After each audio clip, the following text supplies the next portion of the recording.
Adabul Mufrad. Kita bawa Sahih Adabul Mufrad. Siapa pengarangnya?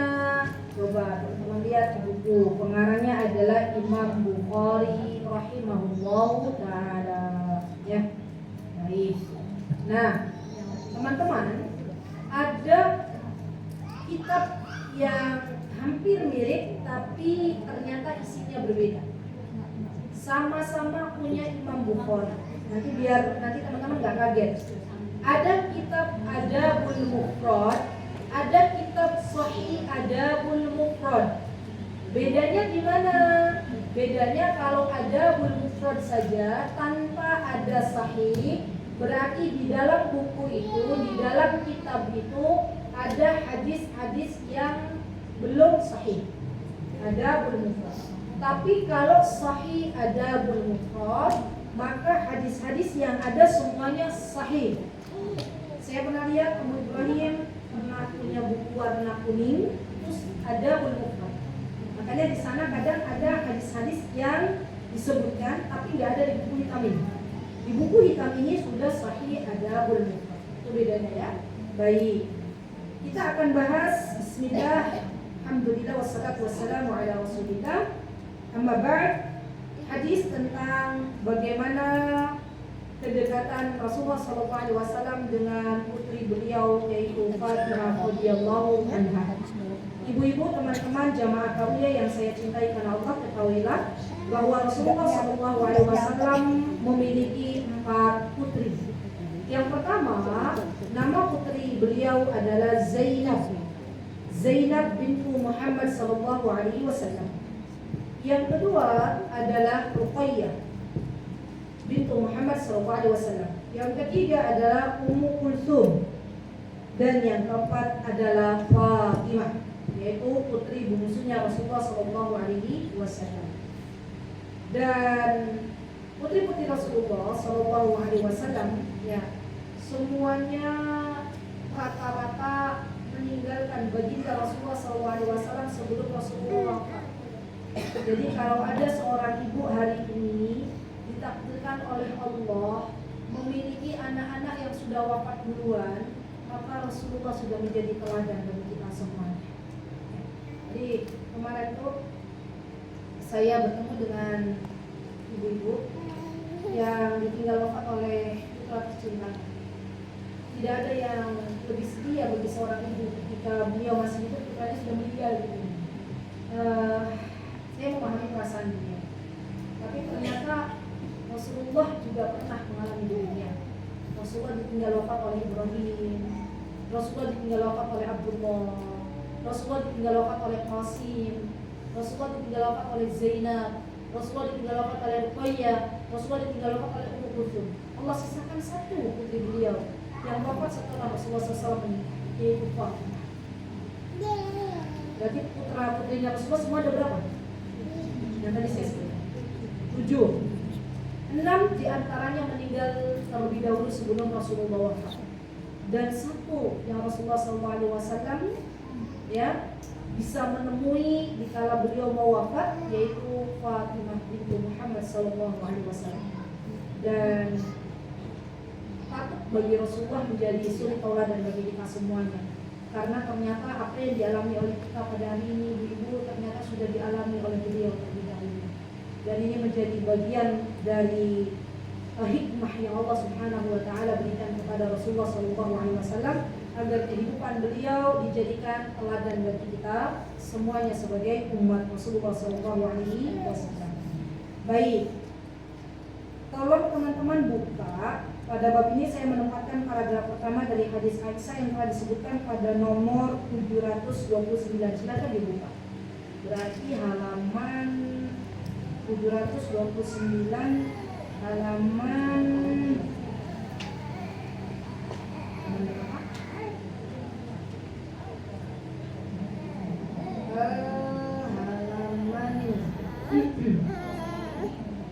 halaman 440.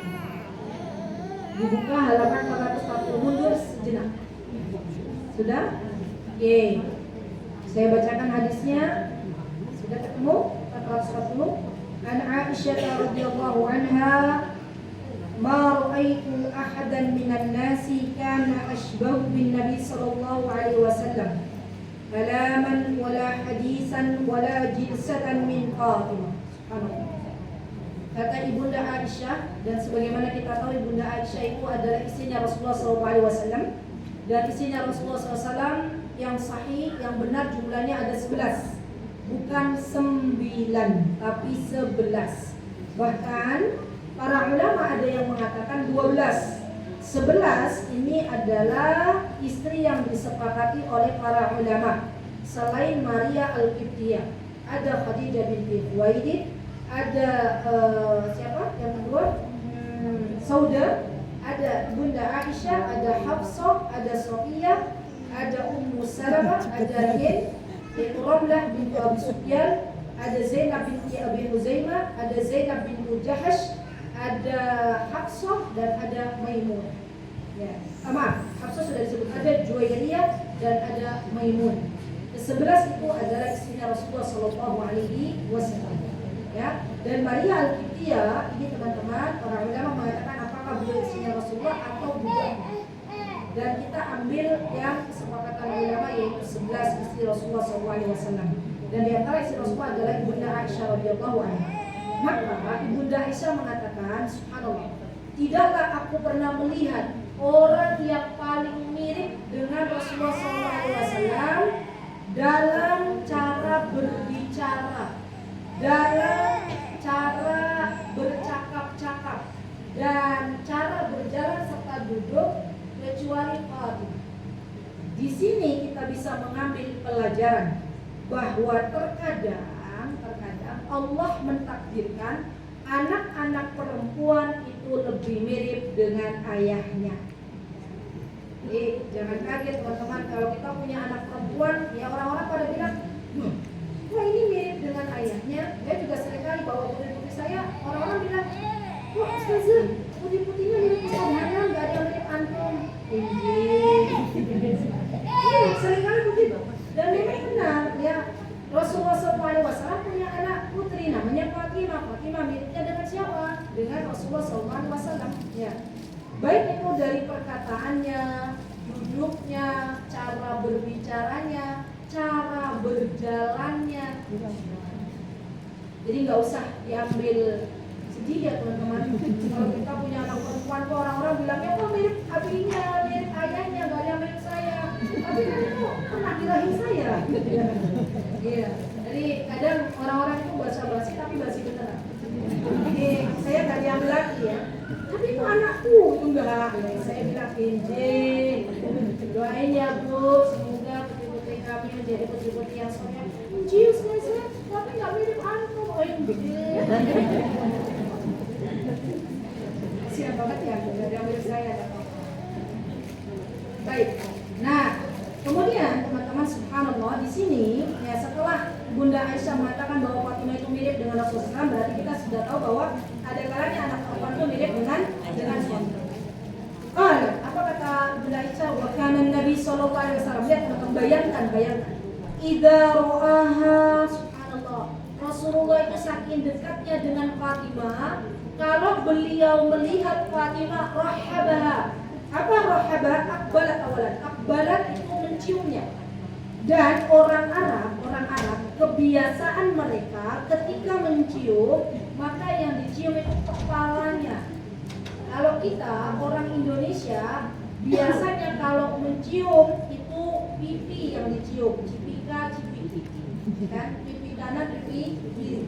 Kalau orang-orang Arab itu dicium kepalanya. Sebagai tanda apa? Tanda memuliakan, baik dari anak ke ayah ataupun ayah ke anak.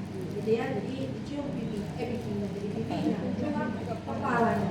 Nah kalau kita orang Indonesia cium kepalanya, kamu ngapain? Kamu cium kepalaku, gitu ya. Jadi budayanya beda. Ya. Dan Rasulullah SAW rahaba itu begini, secara ringnya. Rahaba itu menyambutnya. Ahlan wa sahlan ya binti. Jadi masya Allah ya, orang-orang Arab itu ekspresif gitu loh. Teman-teman jangan kaget kalau teman-teman berjumpa dengan orang Timur Tengah asli orang Arab di Madinah atau di Mekah, itu nanti cipika-cipikinya kalau sama perempuan biasanya cipika-cipiki memang. itu salaman gitu ya, cium, saya itu nanti dilepas, terus nanti ahlan wa sahlan, selamat datang di rumah, masya Allah, udah selesai. Kalian kita nih jangan melepaskan dulu, biasanya nanti ada cipika-cipika kedua, cipika-cipika lagi. Itu beberapa kali, 3 kali. Nah, jadi jangan langsung setelah dicium-cium kita melepas, jangan. Ya. Biarkan tuan rumah itu memberikan sambutan. Dan memang caranya begitu mereka. Menyambut tamu tuh cipika-cipikinya banyak gitu. Ya. Dan kita udah diem aja, gitu. Maksudnya diem aja dibilang udah, diajak kali ya. Nanti baru mereka bilang, ahlan wa sahlan bihururi, selamat datang, silakan, rumahmu baik-baik aku. Rumahku, waduh rumahmu. Jadi kalau udah keluar rumahmu, itu artinya benar-benar tulus teman-teman. Jadi masya Allah ya, kelebihan orang-orang Arab tuh seneng pakai banget kalau kedatangan tamu. Ya. Dan mereka menyambut bak raja datang ke rumahnya gitu ya. Disambut, ruangannya dikasih wangi-wangi, masya Allah. Nah, saya pernah bawa jamaah ya ke salah satu syekhok yang ada di Madinah.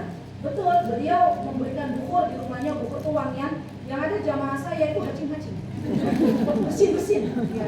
Kan ada asapnya. Terus apa gitu ya? Iya. Ya karena kalau yang nggak biasa itu wanginya busuk gitu ya. Tapi bagi orang Arab itu sambutan. Jadi cara menyambutnya itu begitu. Ya sama Rasulullah SAW ketika Fatimah datang, beliau sambut dengan baik, ahlan wa sahlan ya binti. Selamat datang wahai anakku. Masya Allah. Kira-kira suami kita begitu nggak? Anaknya datang dari luar rumah, karena perempuannya dipeluk. Boleh nggak seorang ayah memeluk? Boleh. Terus dicium. Gimana kabarnya? Selamat datang di rumah. Nanti kata anaknya ini kenapa? Karena nggak biasa. Iya, karena belum terbiasa. Ini kenapa padahal aku ya orang transuri. Jadi kalau di Arab itu udah menjadi biasa ya, kebiasaan. Baik. Wala rahabiyah. Summa qama ilayya, nih yang akan jadi pembahasan. Jadi ketika itu Rasulullah bahkan bangun dari tempat duduknya. Nanti kita akan belajar di hadis-hadis yang selanjutnya, apakah boleh seseorang itu bangun untuk menyambut tamu ketika datang. Maka ada yang mengatakan nanti di hadis yang selanjutnya tidak diperbolehkan kita menyambut tamu ketika datang manakala kita niatnya adalah memberikan penghormatan yang lebih. Kenapa? Karena ada dalam sebuah hadis zaman dahulu kala ada utusan Romawi datang ke Rasulullah SAW, maka Rasulullah tidak memperbolehkan sahabatnya untuk bangun. Maka ketika Rasulullah mengatakan summa qama ilayya, Ibunda Aisyah mengatakan bahwa Rasulullah SAW bangun, kata para ulama itu disebabkan karena kecilnya rumah Rasulullah SAW dan tidak ada tempat ketika itu untuk Fatimah. Maka Rasulullah bangun menyediakan tempat untuk anak perempuannya.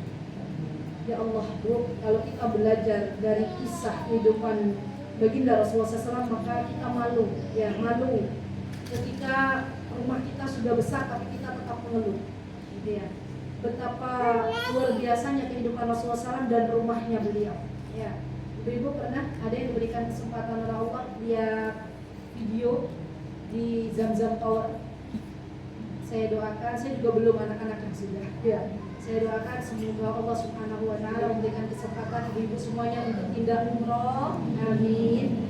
Nanti di Zamzam Tower itu ada seperti museum yang kita bisa pakai apa itu namanya? Pakai alat ya. Dan itu nanti diperlihatkan tentang rumahnya Rasulullah SAW. Kan di situ kecil sekali ya. Dan ketika itu Rasulullah SAW mempersilahkan Fatimah untuk duduk, ya maka Rasulullah bangun. Nah ini diperbolehkan. Faqabbalaha, dan Rasulullah SAW pun setelah menyambut beliau yang menyambut Fatimah, maka Rasulullah menciumnya. Tsumma akhadha biyadiha, masya Allah, dekatnya Rasulullah dengan putrinya. Ya Rasulullah mengambil tangan Fatimah, menggandengnya. Masya Allah, keren pakai banget kan? Ada enggak para suami kita di sini yang menggandeng tangan putrinya? Ada Ustazah. Kalau mau menuju pelaminan. Kan biasanya kalau mau menuju pelaminan digandeng. Itu pun dalam keadaan terpaksa ya. Terpaksa karena diminta oleh PTO ya kan. Tolong digandeng putrinya gitu kan. Dan ini bukan suatu budaya kita. Jadi bolehnya seorang ayah menggandeng putrinya. Semoga ketika ayah ini membiasakan menggandeng putrinya, semoga suatu hari kelak putrinya ini yang kelak akan menggandeng tangan kedua orang tuanya menuju surganya Allah Subhanahu wa taala. Amin. Kan doanya begitu ya teman-teman. Kita tuh kalau berdoa itu, ya Allah, jadikanlah anak-anak kami anak-anak yang bisa menggandeng tangan kami sampai ke surgamu ya Allah. Ya, bukan hanya sebatas ya Allah, berikanlah kepada anak-anak kami ya Allah kesuksesan, dia bisa wisuda dan saya bisa menghadirinya. Bukan hanya sebatas itu. Tapi berdoalah untuk hari akhir, yaitu hari di mana kita akan dimasukkan oleh Allah ke dalam surga atau waliyadzubillah ke dalam neraka. Maka tidak ada hari terbaik di masa itu kecuali ketika kita melihat sebuah pemandangan di mana seorang anak menggandeng tangan kedua orang tuanya ke dalam surganya Allah Subhanahu wa taala. Baik. Kemudian faja'a biha hatta yajlisuha fi makani. Wa kanat idza ataha Nabi sallallahu alaihi wasallam rahabat bihi. Subhanallah. Begitu pula subhanallah teman-teman, ketika Rasulullah sallallahu alaihi wasallam mengunjungi rumahnya Fatimah, maka Fatimah pun menyambut baik baginda Rasulullah sallallahu alaihi wasallam. Jadi Fatimah melakukan apa yang telah diajarkan oleh Nabi kita Muhammad SAW. Dari mana anak-anak akan belajar kebaikan kalau bukan dari orang tuanya? Maka kita sebagai orang tua berkewajiban untuk menjadi teladan yang baik bagi anak-anak.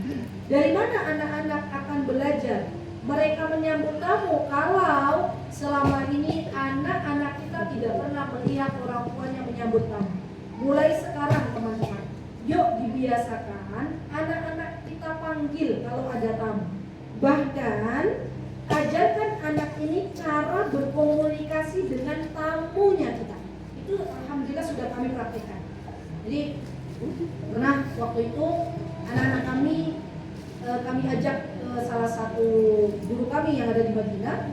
Terus guru kami itu lagi menyiapkan masakan di dapur. Ya.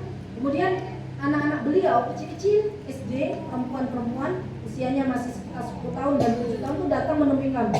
Dan mereka tuh bertanya kepada kami, "Ya hari ya khala, gimana kabarmu wahai khala?" Khala itu wahai saudariku, panggilan untuk orang yang lebih besar. Terus mereka subhanallah teman-teman, karena sudah dididik dan biasa melihat ibunya ngobrol dengan tamunya, mereka ngobrol dengan kita dengan frekuensi kita. Walaupun mereka anak-anak, tapi mereka bisa ngobrol dengan bahasa kita nyambung. Ya, dan mereka tanya tuh bukan yang tanya ya khala, permainan apa ya yang kamu tahu nggak? Mereka tanya kapan datang, ya gimana keadaan di Indonesia, gimana cuacanya di sana. Saya sama anak-anak, Masya Allah, pulang sampai ke hotel saya bilang ke anak-anak, nah nanti sampai ke Indonesia kamu harus belajar bagaimana kamu bisa menyambut tamu-tamu dan bagaimana cara berkomunikasi dengan tamu-tamu dengan melihat Umi berbicara dengan tamu-tamu. Alhamdulillah saya pernah mempraktekkan, ada tamu, saya ke belakang sebentar, alhamdulillah tamu-tamu diajak ngobrol dengan putri-putri kami. Tamunya pulang, saya WA ke tamunya, gimana tadi nyambung nggak hubungannya? Alhamdulillah Ustazah nyambung, alhamdulillah lulus, ya. Nah, itu pendidikan teman-teman. Jadi kadang kan begitu kita orang Indonesia ya, non sewu. Kalau ada tamu, kita justru tidak memanggil anak kita dan kita biarkan anak kita untuk tidak bertemu dengan tamu-tamu kita. Ada nggak kebiasaan begitu? Iya. Apa alasannya? Saya pengen tahu. Gangguin. Gangguin. Dari mana kata gangguin? Oh, kan? Coba kita soalin anak kita. Nah, ibu sebentar lagi mau ada tamu. Tamunya datang dari luar kota. Insya Allah, ibu dan ayah mau menjamu tamu untuk makan di sini. Yuk kita bantu-bantu ya, kerjasama untuk menyambut tamu. Percayalah teman-teman, anak-anak kita akan bersemangat dalam menghargai tamu-tamu yang datang. Ada yang membawakan piring, ada yang membawakan karpet, ada yang membawakan macam-macam. Ya. Mulai sekarang, yuk dibiasakan PM. Setelah kajian ini, siapapun tamu yang datang ke rumah dan anak kita ada di rumah, tolong ajak anaknya ke ruang. Ya. Biar ngobrol sama tamunya atau minimal lihat bagaimana kita ngobrol dengan tamu kita. Ya, siap ya ibu-ibu? Insya Allah. Insya Allah, berat banget. Insya Allah. Dan PR yang kedua teman-teman, tolong teman-teman bagi yang punya anak perempuan, PR yang kedua adalah katakan kepada suami kita, tolong puji anak perempuan, dipuji. Kenapa? Karena anak-anak perempuan kita, kalau dia mendapatkan pujian dari ayahanda tercintanya, maka cinta pertamanya adalah kepada ayahnya. Anak ayah, alhamdulillah sudah besar, tambah cantik, masya Allah, Allahumma barik. Ustazah, suamiku introvert. Boro-boro mau bilang gitu ke anak saya, ke saya juga jangan. Dia bilang, Bu, tidak apa-apa. Ya bilang ke suaminya, Beb, daripada nanti ada pemuda yang bilang ke anak perempuan kita, ih kamu kok cantik pakai baju warna pink. Nah, langsung anak kita apa? Menggebu. Ya. Kenapa? Karena nggak pernah mendapatkan kata-kata itu dari ayahnya. Maka boleh sesekali ayahnya anak-anak bilang kepada anak-anak, masya Allah, Allahumma barik, anakku cantik seperti ibunya. Ya istrinya disampingnya mesem-mesem. Ya. Siapa dulu ibunya? Masya Allah. Ini boleh silakan. PR-nya dikerjakan. Ya. Atau kalau suaminya tipe yang malu, gitu ya, tulis surat dari ayah untuk anak gadisku yang tercinta. Ayah bangga nak, masya Allah, Allahumma baik, kamu dapat, ya gitulah, terserah lagi. Ya PR-nya tulis. Ini untuk menunjukkan bahwa seorang ayah itu harus dekat dengan anak perempuannya. Kenapa? Karena anak perempuan ini adalah amanah dari Allah Subhanahu wa Ta'ala yang mana kita harus mempertanggungjawabkan di hadapan Allah Subhanahu wa Ta'ala apa yang menjadi amanah untuk kita emban bersama. Semoga Allah Subhanahu wa Ta'ala menjadikan kita dan suami kita orang tua yang salih dan salihah. Semoga Allah Subhanahu wa Ta'ala menjadikan kita orang tua yang terus belajar, membenahi diri kita semuanya untuk menjadi orang tua yang lebih baik, dan semoga Allah Subhanahu wa Ta'ala mengampuni segala kelalaian kita dalam membersamai anak-anak kita. Rabbana hab lana min azwajina wa dhurriyyatina qurrata a'yun waj'alna lil muttaqina imama. Rabbi ij'alna muqimas shalah wa min dhurriyyatina rabbana wa taqabbal du'a'ina. Allahumma adkhilna ila jannatika bighairi hisabin wa la 'adab. وصلى الله على سيدنا محمد وعلى آله وأصحابه ومن تبعهم بإحسان إلى يوم الدين وآخر دعوانا أن الحمد لله رب العالمين. السلام عليكم ورحمة الله وبركاته.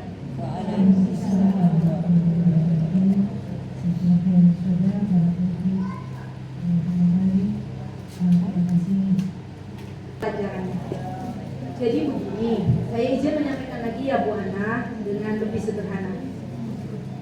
Jikalau ada seorang suami pernah mendengar dari pihak keluarganya menjelek-jelekan istrinya, gitu kan ya, Bu Ana ya? Ya, maka bagaimana sikap suami ini? Apakah dia berpihak kepada istrinya atau berpihak kepada keluarga besarnya? Betul Bu Ana begitu? Baik.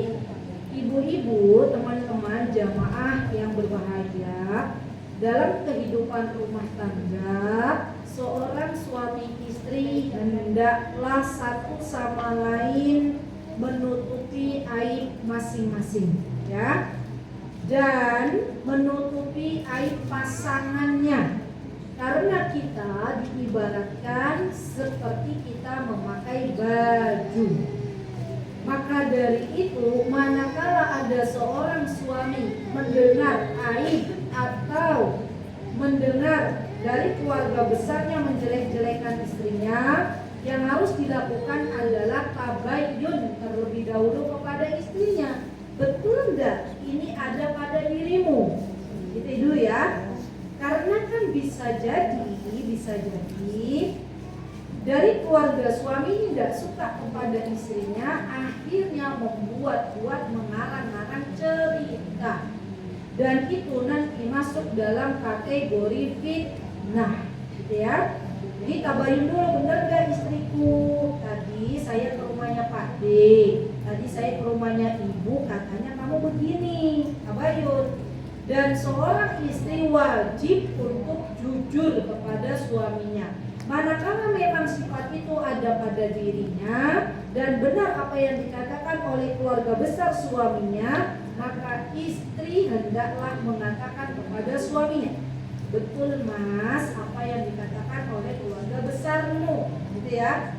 Tetapi manakala sifat atau yang dituduhkan oleh keluarga suaminya tidak ada pada dirinya, maka boleh bagi seorang istri untuk menjelaskan kepada suaminya, mohon maaf mas, bukannya saya pengen mendebat, karena laki-laki itu nggak bisa diajak debat ya, nah kita kalah kalau debat dengan suami. Maka kita katakan, mohon maaf suamiku bebeku, bahwa tuduhan yang diajukan oleh keluarga besarmu itu tidak benar adanya, itu adalah fitnah semata. Dan seorang suami manakala tahu bahwa itu tidak ada pada diri istri, maka wajib bagi suami untuk mempercayai istrinya dengan dohir perkataan yang istrinya ucapkan, gitu ya. Jadi sikapnya bukan membela mana istri atau keluarga besar, tapi membela kebenaran di sini. Kalau tadi nggak benar kan berarti seorang suami wajib membela istrinya, karena tuduhan itu hanyalah fitnah belaka. Tapi kalau seandainya memang perkataan itu benar adanya pada diri istrinya, maka seorang suami wajib untuk menasehati istrinya, ya. Istriku, kalau kamu kemarin pernah melakukan kesalahan, maka mintalah maaf, mumpung masih dikasih kehidupan, gitu ya. Dan ini sikap seorang suami. Jadi mohon maaf ibu-ibu, ada panggilan dari suami saya, ya. Boleh saya izin